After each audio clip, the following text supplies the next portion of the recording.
বীর সেনানী মুহাম্মদ বিন কাসিম। বিখ্যাত তরুণ সেনাপতি মুহাম্মদ বিন কাসিম ঐতিহাসিক সিন্ধু বিজয়ের পর মাত্র ৩.৫ বছর সেখানে অবস্থান করেন। তাঁর সুচারু দেশ পরিচালনায় সিন্ধুবাসী এতই মুগ্ধ হয়ে পড়ে যে, যখন তিনি সিন্ধু ছেড়ে রাজধানী দামেস্কে ফিরে যাওয়ার মনস্থ করেন, তখন সিন্ধুর অমুসলিম নাগরিকরা পর্যন্ত রাস্তায় কেঁদে গড়াগড়ি দিয়েছিল যেন তিনি এ দেশ থেকে চলে না যান। পরে মিথ্যা অজুহাতে যখন তাঁর মৃত্যুদণ্ড দেয়া হল, সে খবর শুনে অনেক হিন্দু ধর্মাবলম্বী তাঁর মূর্তি গড়ে পূজা শুরু করে দিয়েছিল।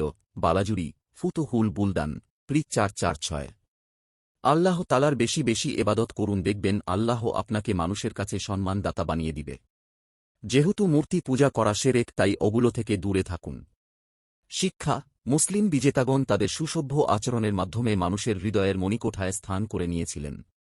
ইতিহাসের সোনালি পাতায় লিপিবদ্ধ এমনই অসংখ্য ঘটনার মধ্যে এটি একটি জ্বলন্ত ঘটনা। ভিডিওতে লাইক দিয়ে আমাদের পাশে থাকার জন্য চ্যানেলটা সাবস্ক্রাইব করবেন। ধন্যবাদ।